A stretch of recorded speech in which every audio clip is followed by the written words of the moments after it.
पाकिस्तान की तरफ से कश्मीर में घुसपैठ कराने और आतंक फैलाने की कोशिशें लगातार जारी हैं, लेकिन भारतीय सुरक्षा बल पाकिस्तान की नापाक कोशिशों को लगातार नाकाम भी कर रहे हैं।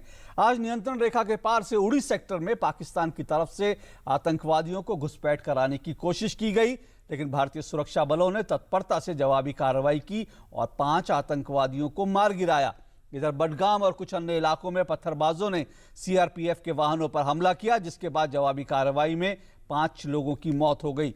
इधर दिल्ली में गृह मंत्री राजनाथ सिंह के नेतृत्व में कश्मीर मसले पर एक अहम बैठक आज की गई। कश्मीर में जारी हालात पर दिल्ली में एक अहम बैठक हुई, जिसकी अध्यक्षता गृह मंत्री राजनाथ सिंह ने की। बैठक में राष्ट्रीय सुरक्षा सलाहकार अजीत डोभाल, केंद्रीय गृह सचिव राजीव महर्षि और खुफिया एजेंसियों के प्रमुखों समेत शीर्ष सुरक्षा अधिकारी मौजूद थे। अधिकारियों ने राज्य की स्थिति के बारे में गृह मंत्री को जानकारी दी।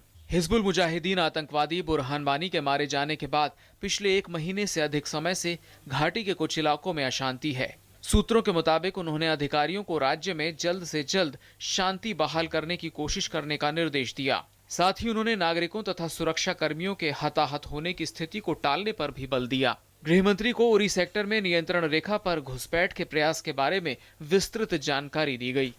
कश्मीर घाटी में बुरहान वानी की मौत के बाद जारी पत्थरबाजी रुकने का नाम नहीं ले रही है। घाटी में मंगलवार को बडगाम और अनंतनाग जिले में पत्थर फेंक रहे प्रदर्शनकारियों और सुरक्षा बलों के बीच संघर्षों में 5 लोगों की मौत हो गई और कई अन्य घायल हो गए।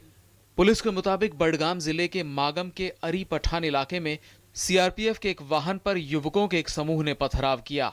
पत्थर फेंक रहे प्रदर्शनकारियों पर सीआरपीएफ के जवानों को जवाबी कार्रवाई करनी पड़ी, जिसमें 4 लोगों की मौत हो गई और 5 घायल हो गए। अनंतनाग जिले की जानगलात मंडी में हुई एक अन्य घटना में 5 लोग घायल हो गए। वहां भी पत्थरबाजी कर रहे युवाओं के समूह को तितर-बितर करने के लिए सुरक्षा बलों को गोली चलानी पड़ी, जिसके चलते यह घटना घटी।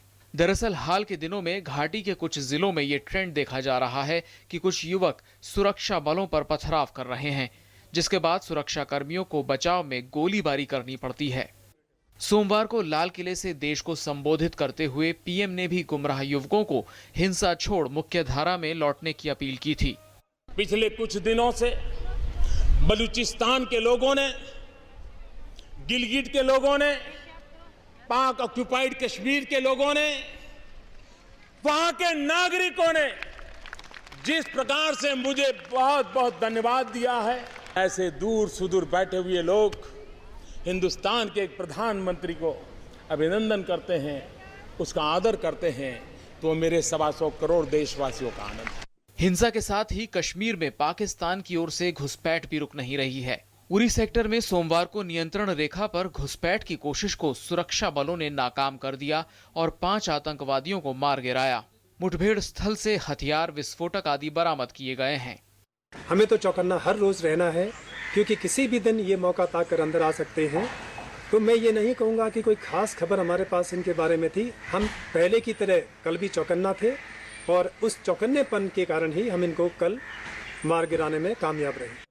उधर रक्षा मंत्री मनोहर पर्रिकर ने कहा है कि पाकिस्तान की हमेशा से कोशिश रही है कि भारत की सीमा में कैसे अशांति फैलाई जाए, लेकिन भारत की सेना पूरी तरह से मुस्तैद है। उन्होंने कहा कि उरी की घटना इसका ताजा उदाहरण है। सूचना एवं प्रसारण मंत्री वेंकैया नायडू ने भी कश्मीर में पाक के हस्तक्षेप को लेकर उस पर हमला बोला। बॉर्डर पे स्ट्राइक हो रही थी, उसको कल हमारे जवानों ने 5 लोगों को वापिस भेज दिया।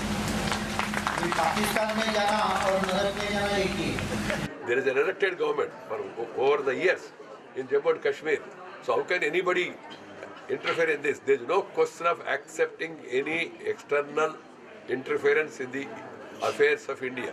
दिल्ली से सुधाकर दास और श्रीनगर से रमा त्यागी के साथ news night desk, DD news.